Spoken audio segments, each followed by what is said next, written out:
మరొకసారి ప్రభునామాన్ని రెండు చేతుల పైకెత్తి ప్రభుని కనపరుద్దాం. దేవుని యొక్క వాక్యంలోకి వెళ్దాం. ఈరోజు దేవుడు మనకి ఇచ్చిన మాటలు మనము వినడానికి సిద్ధపడదాం.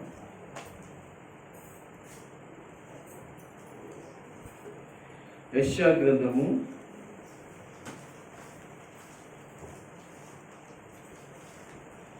54వ అధ్యాయము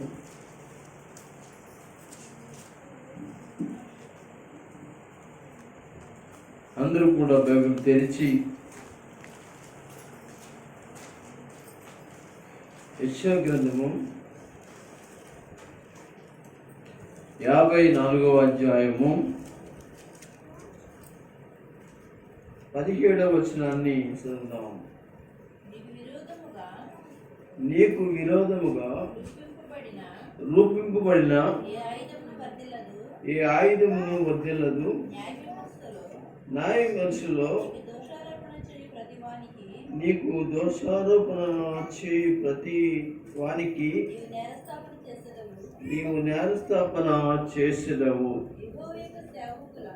యెహోవా యొక్క సేవకుల నీతి నా వలన కలుగుచున్నది, నేను వారి స్వాస్థ్యము.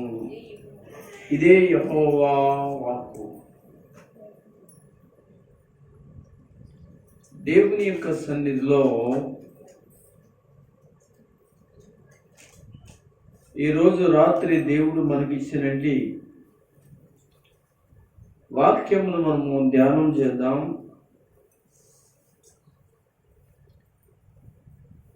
దేవుని సన్నిధిలో కూడిన ప్రతి ఒక్కరితో దేవుడు మనతో మాట్లాడడానికి ఆయన ఇష్టపడుతున్నాడు.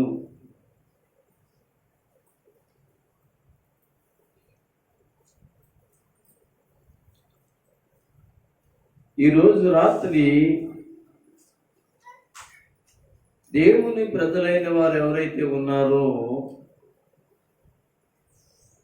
వారితో దేవుని యొక్క వాక్యము మాట్లాడుతుంది.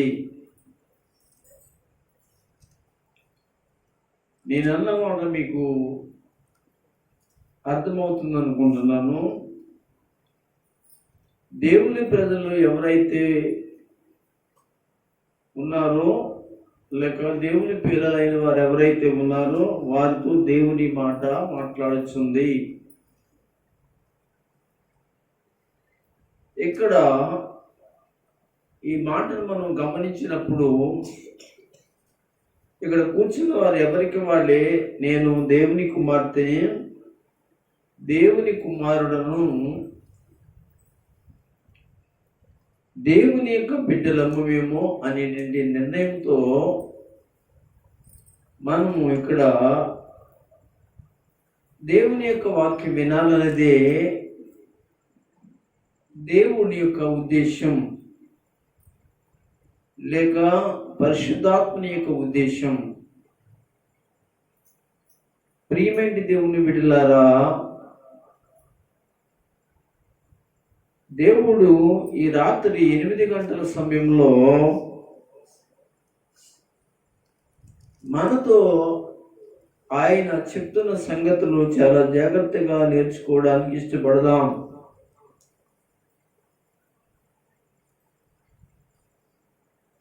ఆనాడు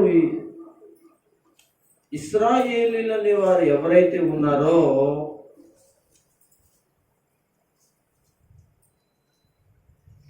వారు దేవుని సన్నిధిలో సాగుతున్నప్పుడు దేవుడు వారికి తోడుగా ఉన్నాడు. దేవుడు వారిని నడిపిస్తున్నాడన్న సంగతి వారు పూర్తిగా గ్రహించి దేవునికి విధేయులై జీవిస్తున్నట్టి ప్రజలతో దేవుడు మాట్లాడుతూ దేవుడు అభయం ఇస్తున్నాడు, మాట చెప్తున్నాడు, ఆయన మాట్లాడుచున్నాడు.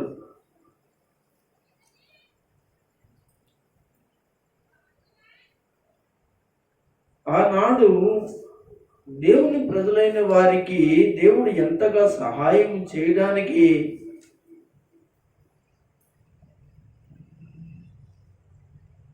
ఆయన మాటని పలుకుచున్నాడో యెషయా ద్వారా మనము గమనించగలుగుతున్నాం. ఇక్కడ చెప్తున్న మాట ఏమిటి అంటే,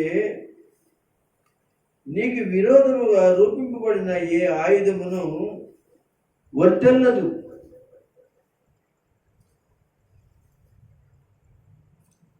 అంటే మన అంశం ఏమంటే, మన అంశాన్ని మనం గమనిస్తే ఇక్కడ కూర్చున్నది ప్రతి ఒక్కరితో దేవుని మాట, ఆ మాటే ఆనాడు ప్రజలైన ఇశ్రాయేలీలతో కూడా మాట్లాడుతున్న మాట. ఆ మాటే, ఇశ్రాయేలు వారలారా, మీకు విరోధమైన ఆయుధాలు కానీ, అంటే మనుషులు కానీ, రాజ్యాలు కానీ, రాజులు కానీ, నాయకులు కానీ, లేక మీకు విరోధముగా ఎవరైతే ముందుకు వస్తున్నారో వాళ్ళందరూ కూడా మీ ఎదుట నిర్మూలన చేయబడతారు. అంటే దేవుని ఎదుట నిర్మూలన చేయబడతారు అనే ఉద్దేశము ప్రవక్త అయినటి యెషయా మాట్లాడుతున్నది మాట. నీకు విరోధముగా, అంటే దేవుని యొక్క బిడ్డలకు విరోధముగా వచ్చేటువంటి పరిస్థితులు ఏదైతే మనకి కనబడతాయో ఆ పరిస్థితులకి అడ్డముగా దేవుడే నిలబడి వాటిని గెలిచేటువంటి శక్తి ఆనాడు ఆ ప్రజలకు ఇవ్వబడతాదని,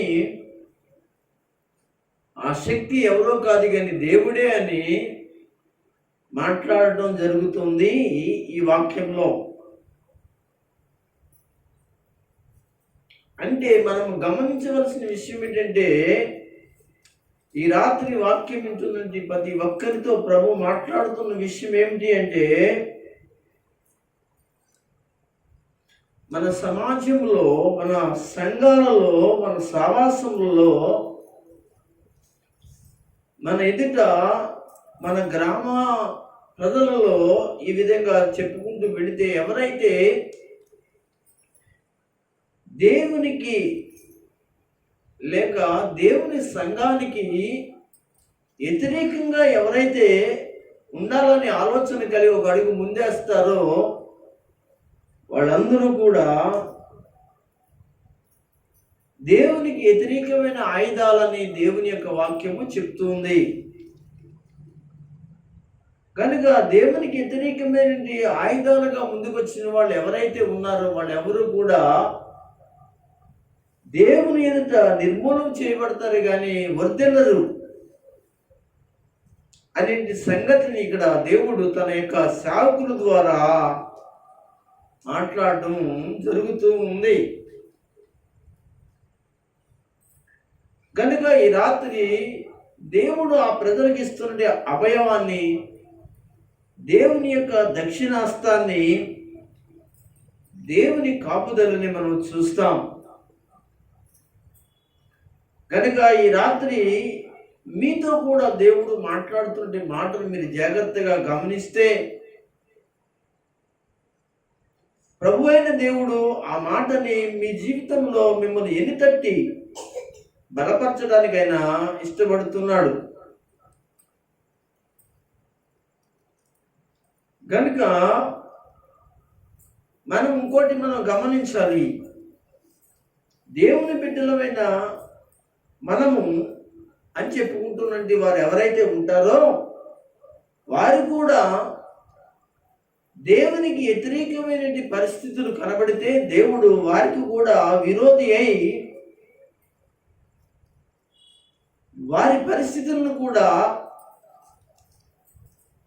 తారుమారు చేస్తాడనే విషయాన్ని మనము ఈ వాక్యము ద్వారా మనము గమనించవలసిన వారిగా మనం ఉంటాం.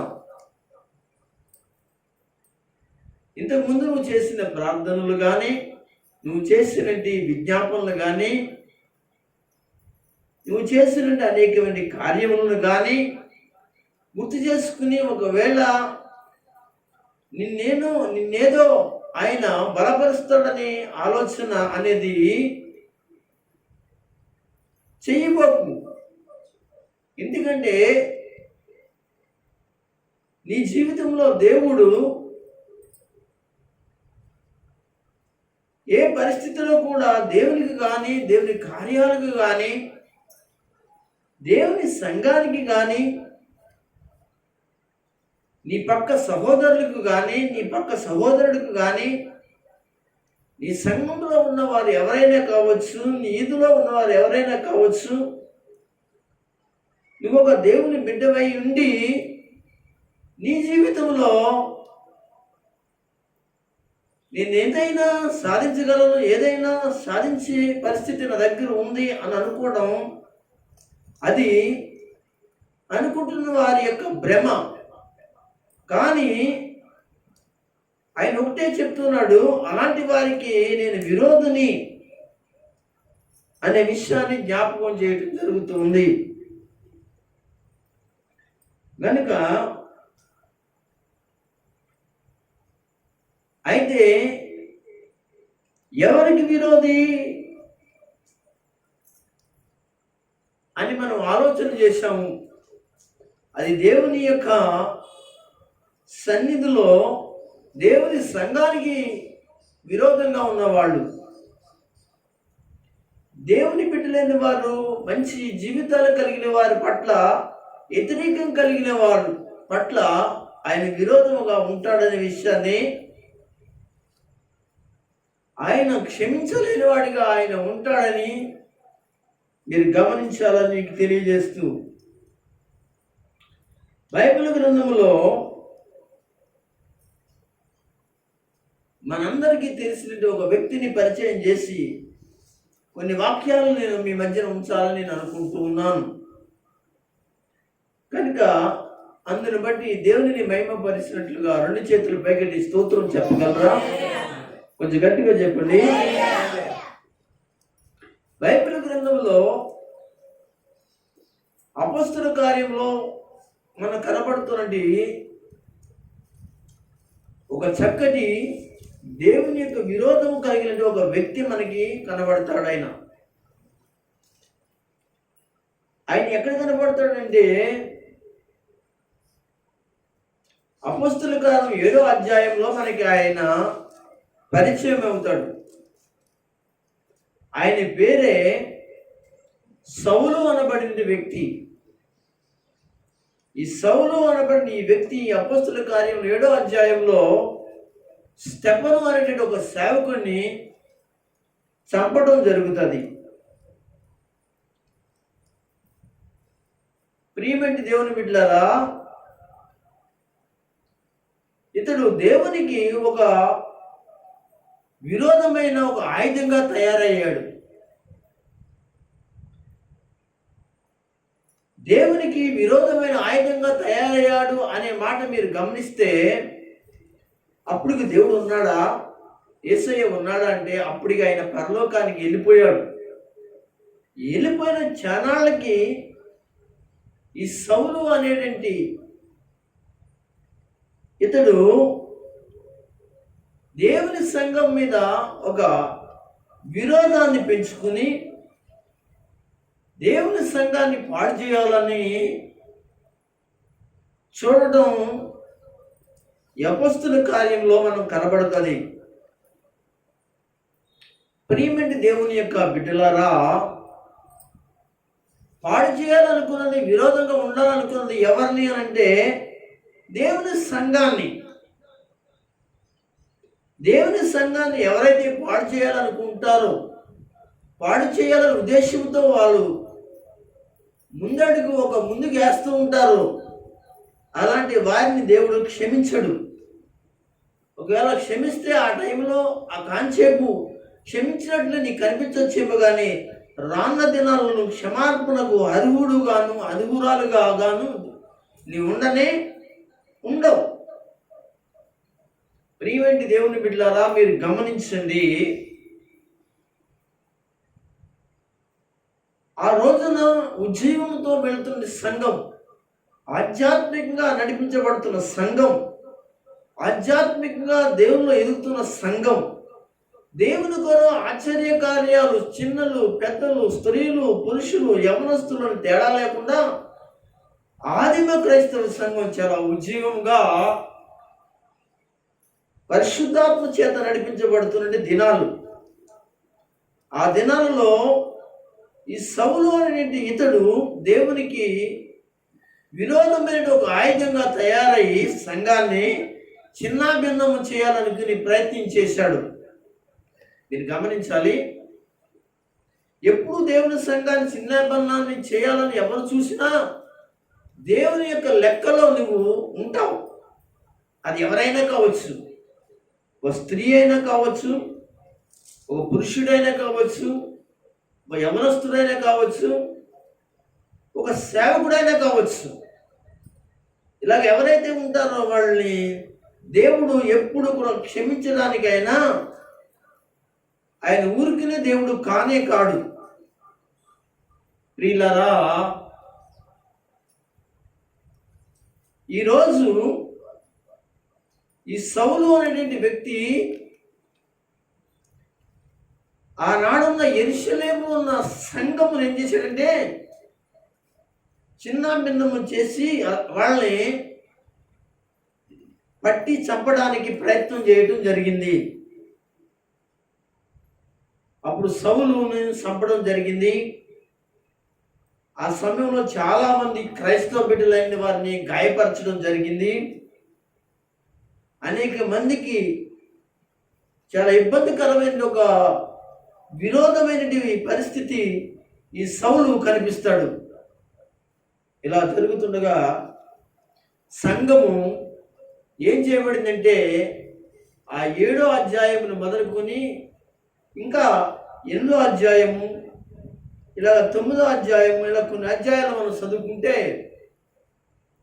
ఈ అపొస్తలుల కార్యంలో సంఘము చెదిరిపోవడం జరుగుతుందండి. సంఘము చెదరగొట్టడానికి సౌలు అన్ని ప్రయత్నాలు చేస్తాడు. ఆనాడే కాదు, ఈరోజు కూడా సంఘమును చిన్నాభిన్నము చేసేటువంటి వాళ్ళు లేక మానలేదు. సంఘాల్లోనే ఉంటారు, సేవకులతోనే ఉంటారు, సహోదరులతోనే ఉంటారు, ప్రజల మధ్యనే ఉంటారు, ప్రజలతోటే ప్రార్థనలు చేస్తూ ఉంటారు. మేము దేవుని బిడ్డలని చెప్పుకుంటూ గొప్పలు చెప్పుకుంటూ బ్రతుకుతూ ఉండి ఏం చేస్తారంటే పరిచర్యని పాడు చేసేటువంటి ఆయుధాలు లేక ఆ రోజుల్లో ఉన్నది ఈ రోజుల్లో కూడా లేక మానలేదని ఖచ్చితంగా పరిశుద్ధాత్మ దేవుడు తెలియజేస్తున్నాడు. అయితే ఈ తర్వాత ఏం జరిగిందో తెలుసా? చెదిరిపోయిన వాళ్ళందరూ కూడా ఆయా ప్రాంతాల్లో దేవుని అభిషేకాన్ని పొందుకుని దేవుని యొక్క అద్భుతమైన ఆశీర్వాదాన్ని అందుకుని వాళ్ళు కూడా దేవుని యొక్క పనిని మొదలెట్టడం జరుగుతుంది. అంత మాత్రమే కాకుండా ఈ దుష్టుడైనటి సాతానుడు ఏం చేస్తాడంటే ఎక్కడెక్కడ క్రైస్తవులు ఉన్నారో వాళ్ళని పట్టుకుని వాళ్ళు హింసించి ప్రధాన యాజకుల దగ్గర తీసుకుని వచ్చి లేక వాళ్ళకి అతనికి కనబడిన వ్యక్తుల్ని ఓసుకోత పోస్తూ చంపాలని ఒక అధికారాన్ని తీసుకుని బయలుదేరుతాడు. ఈ యొక్క విషయాలన్నీ కూడా ఎక్కడుంటాయంటే 9వ అధ్యాయంలో రాయబడతాయి. ఆ టైంలో దేవుడు ఆకాశం నుంచి ఒక దివ్యమైన ఒక దర్శనాన్ని సౌలు అనేటువంటి ఇతనికి కనబడటం జరుగుతుంది. ఆ పరిస్థితులలో దేవుని బిడ్డలారా అతడు ఏం చేయబడ్డాడంటే అతను వెళ్తున్నటువంటి వాహనం ఏదైతే ఉందో లేక ఏదైతే అది గాడిదో లేక గుర్రము మొత్తానికి అతనుతో కలిసి వెళ్తున్న వాళ్ళు ఎవరైతే ఉన్నారో అతను హఠాత్తుగా కింద పడటం జరిగింది. ఆ సమయంలో ఏం జరిగిందో తెలుసంటే అతడు కళ్ళు రెండు కూడా పోవడం జరిగింది. గుడ్డివాడిగా కింద పడి ఆ వెలుగుని, ఆ తేజోమయుడైన యేసుక్రీస్తుని చూసి పడగానే తన కళ్ళన్నీ కూడా పొరలగా తన కన్నులు కమ్మటం వలన అతనికి కనబడకపోయిన పరిస్థితులు ఉంటాయి. దేవుని మహాకృప ఏంటంటే ఇలాంటి విరోధమైన వ్యక్తిని దేవుని బిడ్డలారా దేవుడు మార్చుకోవడానికి ముందు చెప్పేటువంటి పరిస్థితులు దేవుడు తన చేతుల్లో అనేక మార్గాలు ఉన్నాయి. దేవుని సంఘాన్ని కానీ దేవుని యొక్క సేవకులను కానీ హింసించేటువంటి వాళ్ళు ఎవరైతే ఉన్నారో వారిని దేవుడు విడిచిపెట్టడు. ఆ రోజుల్లో భయంతో దేవుని యొక్క సేవకులు వాళ్ళ ఇళ్లలో దాక్కుంటూ ఎక్కడెక్కడో రహస్యంగా వాళ్ళు ఉంటూ, క్రైస్తవులు ఎక్కడెక్కడో వాళ్ళు ఈ విధంగా ఉంటూ ఉన్న సమయం పరిస్థితిని చూస్తాం. గల కారణం ఏమిటి అంటే దేవునికి వ్యతిరేకమైన ఆయుధంగా తయారైనటువంటి ఒక సౌలు అనబడినటువంటి వాడితో ఉన్నటువంటి ఒక బ్యాచ్. అలాగే ఈ రోజుల్లో కూడా దేవునికి విరోధమైన వ్యక్తులు ఎవరైతే ఉంటారో వాళ్ళతో ఉన్నటువంటి బ్యాచ్ ఎవరైతే ఉంటారో వాళ్ళందరినీ కూడా బొక్కబార్ల పడేటట్లుగా చేసి వాళ్ళకున్న అంధత్వాన్ని గుర్తు చేసి వాళ్ళని మరలా మార్చేటువంటి శక్తివంత కలిగినటువంటి వాడు ఎవరంటే మన ప్రభు అయిన యేసుక్రీస్తు. అందరూ స్తోత్రం చెప్పండి. కనుక భయపడవలసిన అవసరం ఏమీ లేదు. మన ఎదుట వాళ్ళ మంది కనబడుతూ ఉంటారు, మనం ఎదుట వాళ్ళ మంది వెళ్తుంటారు, మనం ఏం చేయలేం. కానీ దేవుడు ఒక్కడ మాత్రమే చేయగలడు. ఒకవేళ మనం ఏదైనా చేద్దామని అనుకుంటే అది మనకి అనేక మందికి విరోధంగా ఉంటుంది. అనేక మందిని మనము దూరం చేసుకునే పరిస్థితులు మనకు ఏర్పడతాయి. అదే దేవునికి అప్పగించుకున్నాం అనుకోండి, దేవుడే చూసుకుంటాడు. బైబిల్లో చెప్పబడింది, రోమీయులకు రాసిన పత్రిక, పగ తీర్చుకునుట మీ పని కాదు. ఎవరి పని? నా పని అని చెప్పాడు. దేవునికి స్తోత్రం చెప్దాం. మన ఎదుట కనబడుతున్న ప్రతి పరిస్థితికి మనం ఎందుకు పగ తీర్చుకోవాలండి? మనం ఎందుకు అనగా ఆ పరిస్థితులకి ఎదురై అనేక మందికి మనము పరిస్థితులలో దేవుని కార్యములను మనము విరోధంగా ఉన్నటి వారిని దేవుడే చూసుకుంటాడండి. మనము దేవునికి అప్పగించుకోవాలి తప్ప మనము ఏమీ చేయలేని వారిగా మనం ఉన్నాం. దేవుని స్తోత్రం చెప్పండి. ఒక మాట నాకు తెలుసు, సంఘాన్ని పాడు చేసేవాళ్ళు కానీ సహవాసాన్ని పాడు చేసేవాళ్ళు కానీ వాళ్ళు ఏమి ఎన్నట్టుగా సంఘంలో కలిసి ఉంటూ అనేక రకరకాల విరోధమైన పరిస్థితులు తీసుకొస్తున్నట్టు వాళ్ళని దేవుడు తప్పనిసరిగా వాళ్ళని అనుస్తాడు. ఆమేన్ చెప్పండి. ఎట్లా చెప్పండి? అనుస్తాడు. దేవునికి స్తోత్రం. అనిసే రోజు వచ్చిన తర్వాత నేను చూడకపోవచ్చు, మీరు చూడకపోవచ్చు, కానీ అది మాత్రం జరుగుద్ది. ఒకసారి యేసు ప్రభు దగ్గరికి తన శిష్యులైన వారు పరిగెత్తుకుంటూ వస్తారు. ప్రభువా అని పిలుస్తారు. ఏం బాబు అని అడిగితే యేసు ప్రభు శిష్యులు అంటారు, ప్రభువా నీవైతే గోధుమలు జల్లావు కదా, మేమైతే గోధుమలు జల్లాము కదా.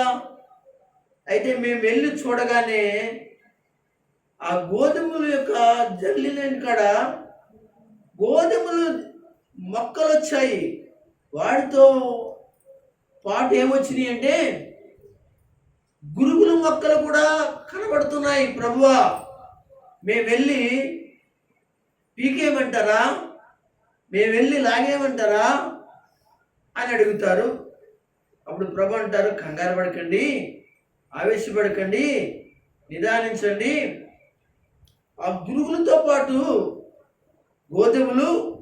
గోధుమలతో పాటు గురుగులు ఎదగనివ్వండి. తగిన కాలములో వాటిని తీసి పెరికి వేసి గురుగులను అగ్నిలో వేయటము, గోధుమలను గింజలను గాదులో ఆ విత్తనాలను జాగ్రత్త పెట్టడం అది నేను చేసే పని, మీరు చేసే పని కాదు కదా. ఒకవేళ తొందరగా పక్కనున్నటి గోధుమ మొక్కతో పాటు గురుగు మొక్క కూడా ఉంటుంది కదా. ఆ గురుగు మొక్క పీక అలనుకున్నప్పుడు దానితో పాటు గోధుమ యొక్క మొక్క కూడా ఏమవుతుందో తెలుసా, వచ్చేస్తుంది బయటికి. కనుక చాలా నష్టం కలుగుతుంది. కనుక అది మీరు అలా చేయకండి అని చెప్పగానే యేసు ప్రభు శిష్యులు ఆ గొప్ప జ్ఞానాన్ని, ఆ బోధన విని ఆశ్చర్యపడ్డారు. వాళ్ళు ఆశ్చర్యపడ్డారు ఆయన బోధకి. కనుక ఇలాంటి బోధలు సేవకుడు నేర్చుకోవాలి, సేవకురాలు నేర్చుకోవాలి. నష్టపోతాడు సేవకుడు, నష్టపోతుంది అనగా సేవకురాలు, నష్టపోతుంది సంఘం. కానీ దేవుడు నష్టపోయే దాని గురించి, ఎవరి వల్ల నష్టం కలుగుతుందో, ఎవరి వల్ల సంఘం నష్టపోతుందో, ఆ పరిస్థితులు వస్తున్నాయో దేవుడు చూసి ఊరుకునేవాడు కాదు. ఆమేన్ చెప్పండి. కనుక దేవుని బిడ్డలారా, దేవుడు ఊరుకునేవాడు కాడు. ఆయన ఎవరంటే దేవునికి వ్యతిరేకమైన ఆయుధంగా ఉన్న వాళ్ళు ఎవరినైనా ఆయన పెరికి వేసేవాడే కానీ ఆయన ఊరుకునేవాడు కాదు. కనుక ప్రియమైన వాళ్ళారా, మీరు గమనించండి. ఈ సమయంలో దేవుని సంఘాన్ని మనం ఏం చేద్దాం? మన చేతులతో పిరికి వేసేసుకుందామా? కుదరదు. ఏం చేద్దామంటే దేవుని చేతులకు అప్పగించిన, ప్రభు పరిస్థితులు ఇలా ఉన్నాయి కనుక ఈ సంఘం నీ చేతికి అప్పగించుకుంటున్నాను, జాగ్రత్తగా దాన్ని చూసుకో, నా వల్ల ఏమి అయ్యేది లేనా, అసలు కట్టింది మీరు, నేను కాదు అనగా వాళ్ళని పోషిస్తుంది మీరు, నేను కాదు. మరి నేను పోషిస్తున్నట్టు, నేనేదో చేస్తున్నట్టుగా, నాకేదో నష్టం కలుగుతున్నట్లుగా నేను భయపడవలసిన అవసరం. నష్టం కలిగితే నీకే కలగాలి ఆయన. ఇది చాలాసార్లు నా ధైర్యం అదే. దేవునికి స్తోత్రం. ఇంకా మనం అంతకంటే ఏం చేయలేమండి. అంతకంటే మనము చేసేది ఏమీ లేదు. ఆయన ఒక్కడే చేయగలడు. ఇది ఎప్పుడైతే ఒక విశ్వాస జీవితంలో ఉంటుందో ఆ విశ్వాసి ప్రార్థన చేస్తాడో ఆ విధంగా. కనుక నన్ను, నా కుటుంబాన్ని, నా సంఘాన్ని, నా సేవకులను, మాకు అనుగ్రహించబడిన పరిచర్య నీకు అప్పగిస్తున్నాం.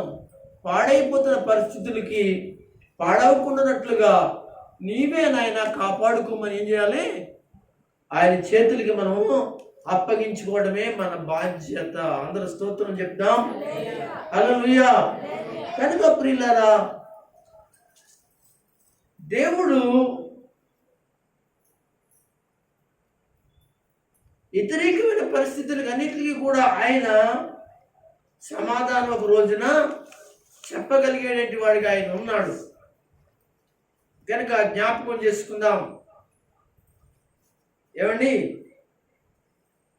దేవుడు విస్తరించాలి అనుకున్న తన సంఘాన్ని అపోస్తుల కార్యంలో శాఖోపశాఖలుగా ఏమండి, ఖండాలుగా ఏంటంటే దేశాలుగా అభివృద్ధి అయినట్లుగా దేవుని పరిచర్య ప్రపంచంలో ఈ రోజున అనేక కోట్లాది ప్రజలు సంఘాలు ఏర్పరచడం జరిగింది. ఆమేన్ చెప్పండి. హల్లెలూయా. ఏమైనా నష్టం కలిగిందా? దేవునికి నష్టం కలగదు. కానీ ఆ టైంలో మన నష్టం కలిగినట్లుగా మనకు కనబడుతుంది. ఆ సేవకుడితో ఉన్నటువంటి మంచి విశ్వాసులకి నష్టం కలిగినట్లుగా కనబడతా. ఆ విశ్వాసులు చాలా బాధ అవుతుంది, వేదన అవుతుంది. ఏంటి ఇలా జరుగుతుంది అని ఎంతో మదన పడుతూ ఉంటారు.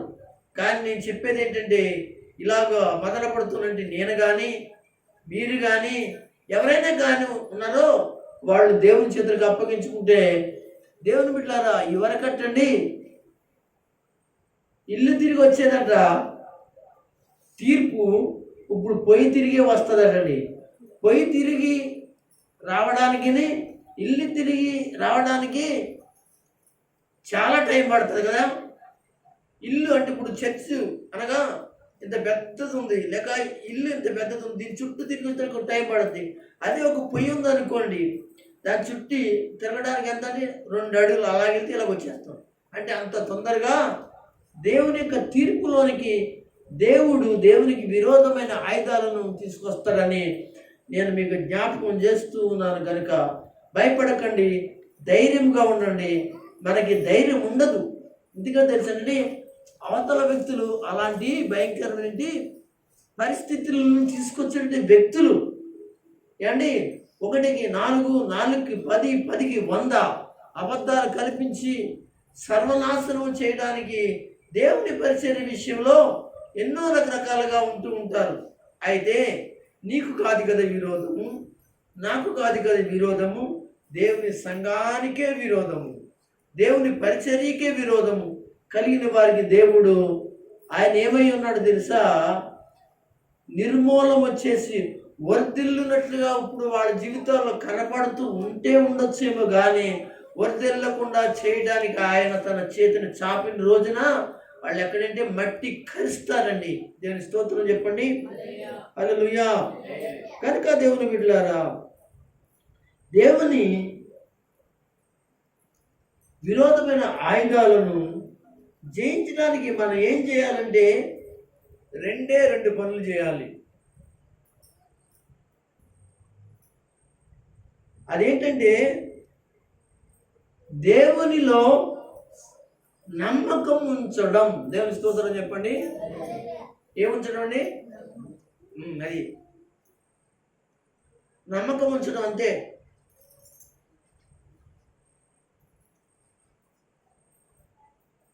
నమ్మకం ఉంచాలి.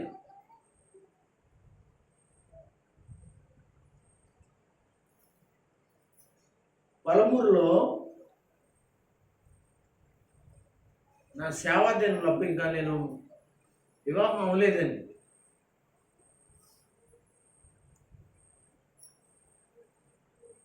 అప్పుడు వాక్య పరిచర్య చేయడానికి దైవ సేవకుడైనండి సామేలయ్య గారు నన్ను చాలాసార్లు పిలుస్తుండేవాడు. ఆయన పలమూరులో నేను అక్కడికి వెళ్ళాను ఒక ఉపవాసం కూడడానికి. ఒకసారి అది వెళితే ఆ పాస్టర్ గారు, సామేలు పాస్టర్ గారి యొక్క చర్చికి అవతల ఈదులో ఒక చర్చి ఉండేదండి. అందరూ స్తోత్రం చెప్తారా? కొంచెం గట్టిగా చెప్పండి. కనుక ప్రియులారా, ఆ సేవకుడు చాలా మంచి సేవకుడు అండి, చాలా నమ్మకమైన సేవకుడు. ఆయన దేవుడు అంటే భయం కలిగిన సేవకుడు. తన పిల్లలు, చిన్నపిల్లలు, ఆ టైంలో అమ్మగారు, అయ్యగారు చక్కటి పరిచర్య చేస్తున్నటి సేవకులు. వాళ్ళు పరిచర్య చాలా నమ్మకంగా చేస్తున్నారు. ఆ పక్కనే యువతల వీధిలో సామేలయ్య గారి యొక్క చర్చి, మన్నా చర్చి ఉండేది. ఈయన కూడా కొత్తగా వెళ్ళాడు. ఆ రోజుల్లో ఏం జరిగిందో తెలుసంటే, అవతల వీధిలో ఉన్న పాస్టర్ గారు అనుకోని కారణంగా చనిపోయాడు. ఆయన దేవునికి స్తోత్రం చెప్పండి. 100 వారంలో ఇంత ముందు వారంలో ఎవరికో చెప్పాను ఈ యొక్క సాక్షి, జ్ఞాపకం రావట్లేదు, ఎవరికి చెప్పాను. మీకు చెప్పినట్లు ఇదిగో సందర్భం వచ్చి మాట్లాడుతుంటే రామకృష్ణ గారు చెప్పాను, ఆయన చెప్పే చెప్తున్నాడు అనమాట. మొన్నే ఇది జరిగి సుమారుగా జ్యోతిబాబుడు దగ్గర దగ్గర 30 సంవత్సరాల వయసు పైన పడింది. అతను చిన్నపిల్లడు. అప్పుడు ఎంత వయసు ఉంటుందంటే మా ఉంటే ఒక 7-8 సంవత్సరాల వయసు ఉంటుంది ఆ టైంలో. అప్పుడు సామేలు పాస్టర్ గారు ఏం దాచుకునేవాడు కాడు, చక్కగా మాట్లాడేవాడు. పాస్టర్ గారు చనిపోయాడు కదా, ఆ పక్క పాస్టర్ గారు చనిపోయాడు కనుక సంఘంలో ఉన్న విశ్వాసులు అందరూ కూడా మన దగ్గరికి వచ్చేస్తారు మనం అన్నట్టుగా ఆయన ఆలోచన చేసాడట. నా దగ్గర చెప్పాడు ఆయన. మంచి మనసు కలిగిన సేవకుడు, అలా రావాలని కాదు ఆయన, మంచి సేవకుడు అలా అనుకున్నాడు ఆయన. దేవునికి విరోధమే అది, ఆయన అలా అనుకోవడం విరోధమే. కానీ అలాంటి పరిస్థితి ఆయన మనసు ఆ విధంగా వచ్చింది, నా దగ్గర పంచుకున్నాడు ఆయన. అయితే ఆ సంఘంలో ఆ పాస్టర్ గారు చనిపోయిన తర్వాత అమ్మగారి పిల్లలు, అంటే ఆ యొక్క ఆ సావాసం ఎబ్రోను సావాసం అండి, ఎబ్రోను సావాసం. ఈ సాముయేలు గారిదేమో మన్నా పెంటెకోస్ట్, పాస్టర్ గారు పెంటెకోస్ట్ అనమాట అండి. అయితే ఆ సంఘం మంచిగా నడుస్తూ ఉంది. జరిగిన పరిస్థితి ఏంటో దేవుని బిడ్డలారా అంటే, ఒక్క విశ్వాసి ఆ చర్చిలోంచి బయటికి వచ్చి ఏ చర్చిలోకైనా కానీ కనీసం పొలమూరులో ఉన్నంటి కొత్తగా వెళ్ళినటి యవనస్తుడైనటి సామేలయ్య గారి యొక్క చర్చిలోని కూడా ఒక్క విశ్వాసం రాలేదండి. అందరూ స్తోత్రం చెప్పండి. రాపోవటమే కాకుండా వాళ్ళందరూ ఆత్మచేత నింపబడి ఒక తీర్మానంతో దేవుని పరిచర్య, మనకు ఆత్మీయ తల్లి ఉంది, వారికి పిల్లలు ఉన్నారు, ఈ పరిచర్య మంది అని చెప్పేసి వీళ్ళందరూ కూడా కట్టుకుని నడుం కట్టుకుని ఆ పరిచర్య విషయంలో దేవుని బిడ్డలారా ఆలోచన కలిగి చక్కగా వాళ్ళు వెళ్ళారట. సరే, ఇది అయిపోయింది. అయిపోయిన తర్వాత కొన్ని సంవత్సరాల తర్వాత మళ్ళీ నేను వెళ్తే నేను ఉండబట్టగా అడిగాను, నేను అయ్యగారు అక్కడ ఉన్నది ఆ ఎబ్రోను సావాసం విశ్వాసులు ఎవరైనా వచ్చారా, ఎవరైనా వచ్చారండి? అప్పుడు చెప్పాడు ఆయన, ఒక్కడ కూడా రాలేదండి. కనబడితే రోడ్డు మీద అయ్యగారు వందనాలు చెప్పడమే తప్ప ఒక్కడు కనీసం మా ఇంటికి వచ్చి ప్రార్థన కూడా చేయమన్న వాళ్ళు ఒక్కడూ లేరండి అని ఆయన ఏమన్నాడు తెలుసా? దేవునికి స్తోత్రం అండి అన్నాడండి ఆ పాస్టర్ గారు. దేవునికి స్తోత్రం. అలా ఉండాలండి విశ్వాసులు అంటే, అలా ఉండాలండి అని చెప్పేసి అన్నాడు. అన్న మరికొన్ని సంవత్సరాలకి వెళ్తే అదే మాట అండి. ఈ తర్వాత అయ్యగారు చనిపోయిన తర్వాత వాళ్ళ అబ్బాయి జ్యోతిబాబు పాస్టర్ గారు అయ్యారు, మన్నా పాస్టర్ గారు అయ్యారు. ఆయన్ని కూడా నేను మన మధ్యన ఎందుకు అడిగితే పరిచర్య బాగుందండి, మంచిగా నడుస్తుందండి అని ఆయన కూడా చెప్పాడు. దేవుని స్తోత్రం చెప్పండి. ఎందుకో తెలుసండి, పరిచర్య ఎవరిది? చనిపోయిన పాస్టర్ గారిదా, అనగా భూమి మీద ఉన్నటువంటి అమ్మగారిదా, లేకపోతే అక్కడ ఉన్నటువంటి ఎవరో విశ్వాసులదా, లేదా అక్కడ ఉన్నటువంటి ఆ సంఘస్థులదా? కాదు, దేవుంది ఆ పరిచర్య. ఆయన పరిచర్య ఆయన కాపాడుకుంటాడు. ఒకవేళ కాపాడుకోలేదనుకోండి, ఎవరికి నష్టం? అది ఎవరికి అవమానము అంటే దేవునికి అవమానం.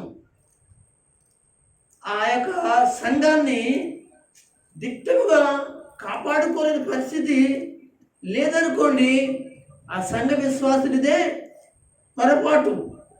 ఇటొకడుగు అటొకడుగు వేసి వ్యక్తులుగా ఉన్నారు కనుక వాళ్ళు పరిచర్యను వాళ్ళే పోగొట్టుకున్నారు.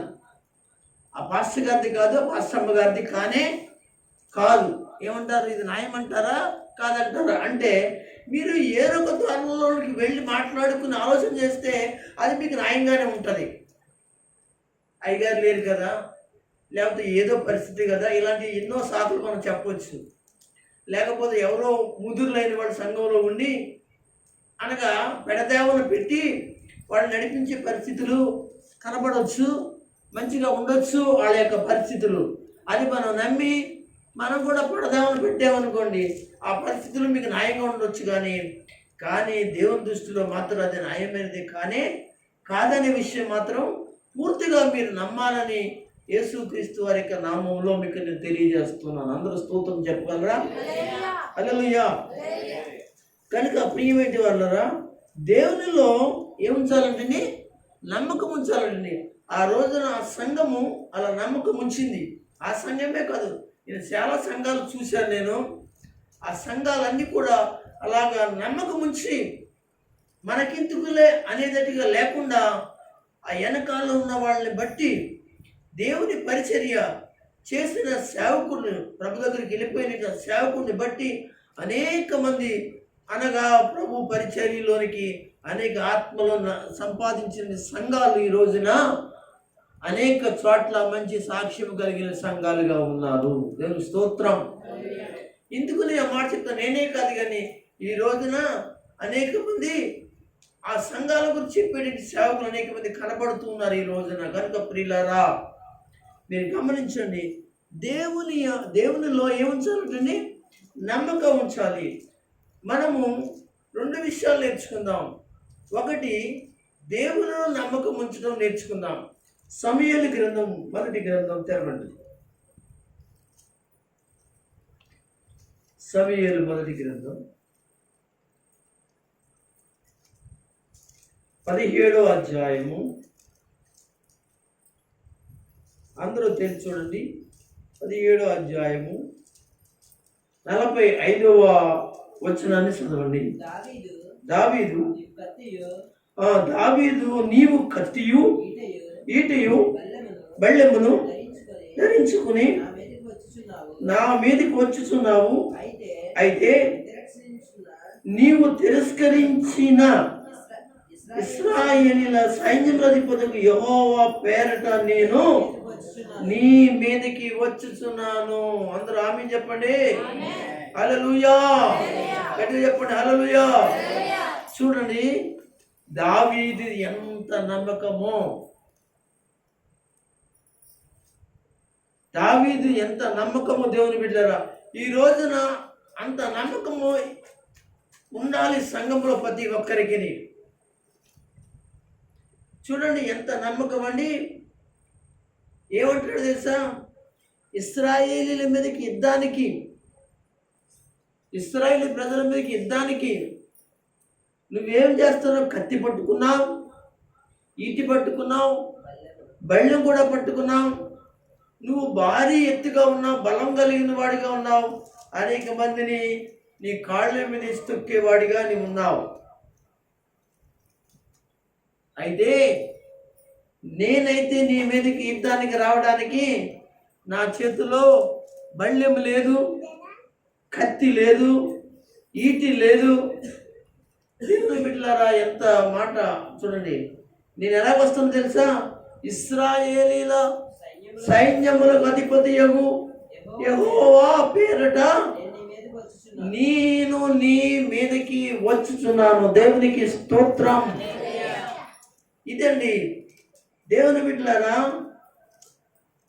దేవుని యొక్క ప్రజల మీదకి విరోధముగా వస్తున్నట్టు ఒక ఆయుధము ఎవరో తెలుసా? గొలియాతు. ఈ గొలియాతు 6 మూరల జానడు. అప్పుడు లెక్కల ప్రకారం 6 మూరలు అంటే, మూర అంటే 2 అడుగులండి. అంటే 6 మూరలు అంటే 12 అడుగులు. 6 మూరల జానడు. జానడు అంటే 1 అడుగు. మొత్తానికి సుమారుగా ఎంత ఎత్తు ఉన్నట్టండి? 13 అడుగుల ఎత్తు. అంటే మనం కూర్చున్నట్టు ఈ యొక్క స్లాబ్, చర్చి స్లాబ్ కూడా తగిలేస్తుంది. ఏం చేయాలి? కన్నా తలకాయ నడుము ఉంచుకోవాలన్నమాట.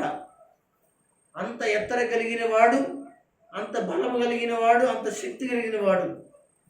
గొలియాతుని చంపడానికి దావీదు ఏ ఆయుధము తీసుకువెళ్ళలే. కానీ ఒక మాట అన్నాడు, నేను ఎవరి పేరిట వెళుతున్నాను? ఎవరి పేరిట నేను వస్తున్నాను నీ మీదకి యుద్ధానికి? ఇశ్రాయేలీల సైన్యములకు ఎవరైతే ఉన్నారో, ఒక అధిపతిగా ఉన్నాడో దేవుడు, ఆయన పేరిట నేను వస్తున్నాను. దేవునికి స్తోత్రం. అదండి, ఎవరైనా దేవునికి విరోధంగా ఉన్నారు అంటే మనం చెప్పవలసిన ఒక మాట ఏంటంటే, దేవుడు వాళ్ళ పట్ల ఆయన గెలిపించడానికి, నెగ్గడానికి ఆయనే ముందుకు వస్తాడు. దేవునికి విరోధమైన వాళ్ళందరినీ కూడా పడగొట్టడానికి ఆయన ఎంత భారీ ఎత్తి గొలియాత్ అయినా, బలవంతుడైనా, సూర్యుడైనా, అది స్త్రీ అయినా, పురుషుడైనా, అనగా తెలివైన వాడైనా, ఎలాంటి వ్యక్తులైనా కానీ దేవుడు తప్పనిసరిగా ఏం చేస్తాడో తెలుసా? వాళ్ళని సర్వనాశనం చేయడానికైనా దేవుడు ఏం చేస్తాడు? పడగొట్టడానికైనా ముందుకు వస్తాడు. దేవునికి మహిమ కలుగును గాక. ప్రియులారా, భయపడవలసిన పరిస్థితులు ఏవైనా మనకు వచ్చినాయి అనుకోండి, దేవుని బిడ్డలారా, ఆయనకి వ్యతిరేకమైన ఆయుధాలుగా ఎవరైతే ముందుకు వస్తున్నారో వాళ్ళ మాత్రమే ఏం చేయబడతారో తెలుసంటే భయపడవలసిన వారిగా భయపడిన పరిస్థితులు వస్తాయండి. దేవుని వాక్యంలో ఒక మాట ఉంది చెప్పనా? నీకు విరోధైన వాడు నీ మీదకి వచ్చినప్పుడు ఒక ద్వారం గుండా వచ్చాడనుకోండి, నువ్వు ఆ విరోధైన వాడు పారిపోవడానికండి 100 దారులు 100 ద్వారాలు ఎత్తుక్కుంటాడని ద్వితోపదేశకాండం 28వ అధ్యాయంలో చెప్పడం జరిగింది. చదవక్కర్లేదు, అందరూ కూడా స్తోత్రం చెప్పండి. కనుక అంత భయంకరమైన పరిస్థితి సంభవిస్తానని దేవుని లేఖనం కలుగుతుంది, దేవుని ఒక లేఖనం తెలియజేస్తుంది. కనుక దేవుని బిడ్డలారా, ఇక్కడ గొలియాతును చంపడానికి వచ్చిన ఇతడు గొలియాతుని చంపడానికి వచ్చిన దావీదు ఏపాటి వాడు? ఆయన చేతిలో అంటే గుప్పుడండి. అయితే దావీదు ఎవరి చేతిలో ఉన్నాడండి? దేవుని చేతిలో ఉన్నాడు. దేవుని చేతిలో నుండి దావీదు ఏం చేశాడో తెలుసా? దేవుని బిడ్డలారా, ఏం చేశాడో చెప్పమంటారా అంటే, వెళుతూ చేతిలో ఒక కర్ర పట్టుకుని ఒడిసేల పట్టుకుని ఆ యొక్క లోయలో ఒక 5 నున్నల రాళ్ళు ఏరుకుని అతని మీదకి వెళ్ళాడు. అప్పుడు ఇతడు ఏమనుకున్నాడు? ఎవరు? గొలియాతు.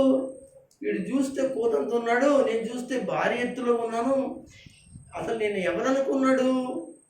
నేను కుక్కను అనుకున్నాడా అనుకుని అంటాడు, ఎరా బాబు, నా మీదకి యుద్ధానికి వచ్చా, నేను కుక్కను అనుకుంటున్నావా? కొట్టేస్తావు వేయడానికి అని చెప్తే అప్పుడు దావీదు అంటాడు, యుద్ధము యెహోవాదే, నాది కాదు. హల్లెలూయా చెప్పండి. కనుక ఒకవేళ సంఘం మీద యుద్ధం ఎవరన్నా చేయాలన్నా, సేవకుడి మీద యుద్ధం చేయాలన్నా, లేకపోతే సేవకురాల మీద యుద్ధం చేయాలన్నా, సంఘంలో నుండి విశ్వాసుల మీద, ఎవరైనా మంచి విశ్వాసుల మీద యుద్ధం చేయాలన్నా ఎవరైనా చూశారనుకోండి, ఆ యొక్క యుద్ధానికి ముందు నుంచింది ఎవరంటే సైన్యముల అధిపతియగు యెహోవా. దేవునికి స్తోత్రం, హల్లెలూయా. కనుక ఇశ్రాయేలీ ప్రజలు ఓడిపోతున్నట్లుగా కనబడుతున్నప్పటికీ కూడా వారి వెనకాల ఒక గొప్ప విజయం ఉందని సంగతి నగ్గిన తర్వాత మాత్రమే తెలుస్తుంది. దేవునికి స్తోత్రం. గనుక ప్రియులారా, నా జీవితంలో ఓడిపోతున్న పరిస్థితులు, పడిపోతున్న పరిస్థితులు, జారిపోతున్న పరిస్థితులు, రకరకాల పరిస్థితులు ఎన్నో మన ఎదుట మనకి కనబడుతున్నా కానీ అవన్నీ కూడా ఏంటో తెలుసా? నీకు విజయానికి కారణంగా దేవుడు ఒక రోజున నీ ఎదుట చూపించబోతుండే అద్భుతమైన కార్యాలు వాళ్ళు చూసి జడిచి వణికిపోయే పరిస్థితులు దేవుడు అనుగ్రహించబోతున్నాడు. గట్టిగా స్తోత్రం చెప్పండి, హల్లెలూయా. ఈ మాటలు మనం నమ్మకపోతే మన లాంటి దౌర్భాగ్యులు ఎవరు ఉండరండి. ఎందుకంటే దేవుడు అంత గొప్పవాడై ఉండి మనము అంత పిరికివారుగా, అంత అవిశ్వాసులుగా జడిసిపోయే పరిస్థితులు మన జీవితంలో కలిగిస్తున్నట్టు సాతాను యొక్క సమూహము మనకి విరోధముగా కనబడుతున్న, తాండబాడుతుండే పరిస్థితులు కనబడుతున్నా కానీ మన జీవితాలు మన దేవుని మీద లేనంటి పరిస్థితులు ఉన్నాయి అని అంటే మనం ఓడిపోయినట్టు వారిగా మనం ఉంటాం. కానీ అలా ఉండడానికి వీల్లేదు. దేవుని యందు ఏం చేయాలంటండి? నమ్మిక ఉంచాలి. ఈ అధ్యాయాన్ని మీరు చాలా జాగ్రత్తగా మీరు చదువుకొని ఇంటికి వెళ్ళాక దేవుడు గొలియాతుకి గొప్ప విజయాన్ని దేవుడు ఇచ్చాడు. దేవునికి స్తోత్రం. క్షమించండి, గొలియాతు కదండి, దావీదునకు గొప్ప విజయాన్ని దేవుడు దావీదునికి గొప్ప విజయాన్ని ఇచ్చాడు. ఒక్క రాయితో ఏం చేపట్టాడు? బొక్క బారులా పడ్డాడు. దేవునికి స్తోత్రం.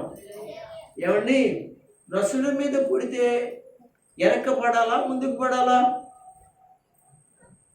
తెలుసా? నసుల మీద కొట్టాడండి రాయిచుకిని. ఎవరు? దావీదు గారు. నసుల మీద తగిలిన దానికి ఎక్కడ ప్లేస్ లేదు, అక్కడే చోటు ఉంది. చూశాడు. ఆ యొక్క ఒడిశాలో రాయేసి ఏం చేశాడు? ఇసిరాడు. ఇసరగానే నసుల మీద తగలగానే ఏమైపోయాడు తెలుసా? బొక్కబార్లా ముందుకు పడ్డాడు. అంటే మీకు బొక్కబార్లా ముందుకు పడ్డాడు అంటే దావీదు కొట్టడం వల్ల ముందుకు పడ్డాడు అంటారా? కాదు కాదు కాదు. లేకపోతే దావీదు రాయి ఇసరడం వల్ల ముందుకు పడ్డాడంటారా? కాదు. కనుక ఆ దావీదు రాయి విసరగానే దేవుడు ఏం చేశాడో తెలుసా? ఆ రాయి అతను తగలగానే వెనక నుండి కిందకి ఏం చేశాడు? ఒక్క తన్ను తన్నాడంతే. దేవునికి స్తోత్రం. ఒక్క బార్ల పడగానే అక్కడికక్కడే బీసిపోయి పడిపోయాడు. వెంటనే దావీదు పరిగెత్తుకుంటూ వెళ్ళి ఆ గొలియాతు చేతిలో ఉన్నట్టు, లేక అతని దగ్గర ఉన్నట్టు ఒక సైనికుని చేతిలో ఉన్నట్టు కత్తి తీసుకున్న ఆ కత్తితోనే ఏం చేశాడు చెప్పాలి? తన యొక్క తలను నరికాడు. దేవునికి స్తోత్రం చెప్పండి. అందులో చెప్పండి. ఒక మాట చెప్పనా?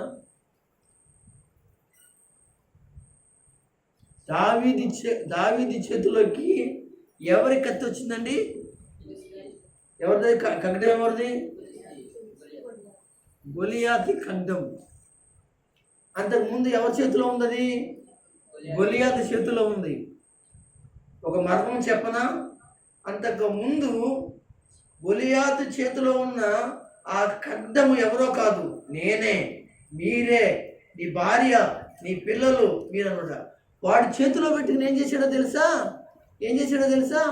వాడుకోవడం ప్రారంభించాడు. దేవునికి స్తోత్రం చెప్పండి. అల్లు చెప్తారా? అల్లు చెప్పండి. ఏమండి, అదే ఖడ్గాన్ని తీసుకుని దావీదు ఏం చేయాలి? ఏ ఖడ్గాన్ని అయితే తన చేతిలో పెట్టుకుని ఎంతో మందిని చంపాడో అదే ఖడ్గాన్ని పట్టుకుని ఏం చేశాడండి? దావీదు ఆ యొక్క గొలియాతుని చంపాడు. దేవునికి స్తోత్రం.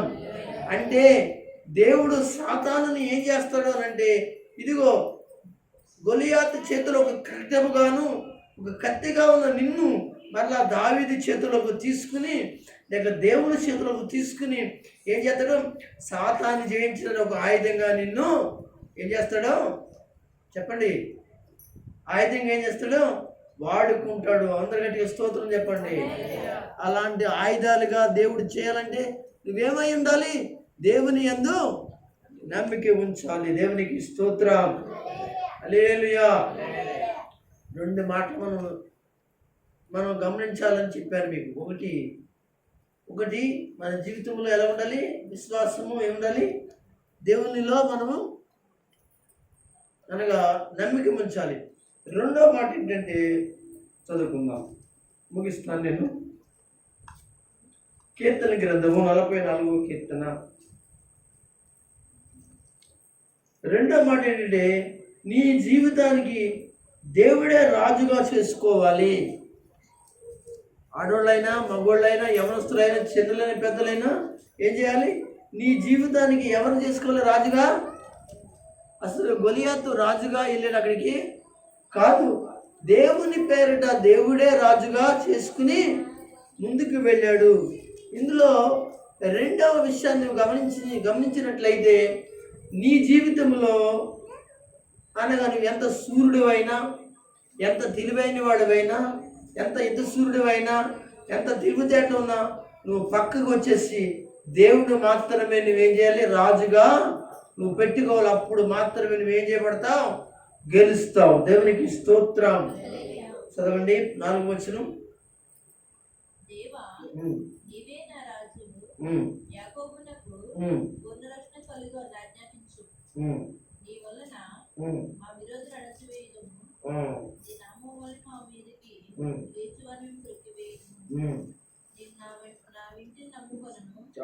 ఓకే, చూడండి ఎంత మంచి మాట ఈ మాట. దావీదు చూడేమన్నాడు, దేవా నీవే నా రాజువు, యాకోబునికి ఏం కలగజేస్తున్నావు. యాకోబు అంటే ఇశ్రాయేలీలండి. యాకోబు అనే మాట మేము అనుకోండి, యాకోబు అంటే ఇశ్రాయేల్ అందరినీ కలిపి యాకోబు అంటాడు. అంటే ఎవరికి రక్షణ కలుగజేస్తున్నాడు? ఇశ్రాయేలీలకు అందరికీ కూడా రక్షణ కలుగజేస్తున్నవాడు దేవుడు. అందుకే ఏమంటాడు ఇక్కడ, దేవా నీవే నా రాజువు, యాకోబునకు ఏం చేస్తున్నావు, పూర్ణ రక్షణ కలగా ఆజ్ఞాపించుచున్నావు. నీ వలన ఏం కలుగుతుంది, మా విరోధులు ఏం చేయబడుతున్నారు, అణిచివేయబడుతున్నారు. నీ నామమును బట్టి వారి మా మీదకి లేచి వారిని నువ్వేం చేస్తున్నావు, త్రొక్కి వేయుచున్నావు. ఇంకా చూద్దాం. నేను నా చేతిలో ఉన్న ఆయుధాన్ని నమ్ముకోలేదు కానీ, నా కత్తిని నమ్ముకోలేదు కానీ, నన్ను నేను రక్షింపజాలలేదు అన్నట్లుగా మాట్లాడుతున్నాను. నేను రక్షించుకోలేను కానీ మా శత్రువుల చేతిలో నుండి మమ్మల్ని రక్షించే వాడు నీవే, రాజువు నీవే. అందరు గట్టిగా స్తోత్రం చెప్పండి. ఇదండి ఈ రెండు విషయాలు నా జీవితంలో ఉంటే దేవుడు అద్భుతమైన సహాయం దయచేసి మనకి విరోధముగా రూపించబడిన ఏ ఆయుధం కూడా ఏం చేయబడుతుందండి, దేవుని ఎదుటే కాదు, దేవుని యొక్క బిడ్డలు ఎదుటే కానీ నిలబడదని దేవుని యొక్క లేఖనము తెలియజేస్తూ ఉంది. కనుక ప్రియులారా, వాక్యం విన్న నా జీవితంలో ఈ విషయాన్ని మీకు ఇంకా అర్థం అవ్వాలి అనుకుంటే దయచేసి ఈ వాక్యాన్ని వినడానికి అప్లోడ్ అయిన తర్వాత మళ్ళీ జాగ్రత్తగా విని నేను ఏం చెప్పాను అనేది, పరిశుద్ధాత్ముడు ఏం మాట్లాడాడు అనే దాన్ని జాగ్రత్తగా ఆలోచన చేస్తే మనకి ఇంకాను ధైర్యం కలిగి ఏంటంటే విశ్వాసం కలిగి నమ్మకం కలిగి దేవుడిని ఏం చేసుకుంటామంటే ఒక రాజుగా మనం పెట్టుకుంటాం. కనుక అలాగూ దేవుడు మీ జీవితంలో అద్భుతమైన కార్యాలు దేవుడు మీ ద్వారా చేసుకునేటట్లుగా మీరందరూ కూడా దేవుని కొరకు గొప్ప ఆయుధాలుగా మీరునండి. కనుక దేవునికి విరోధమైన ఆయుధాలన్నిటినీ పడగొట్టడానికి దేవునికి మరి చేతిలో ఒక ఆయుధంగా మీరందరూ ఉండాలని తెలియజేస్తూ దేవుడు ఈ మాటలు మన అందరూ ఎన్నికల్లో ప్రభు దీవించి ఆశీర్వదించును గాక. ఆమేన్.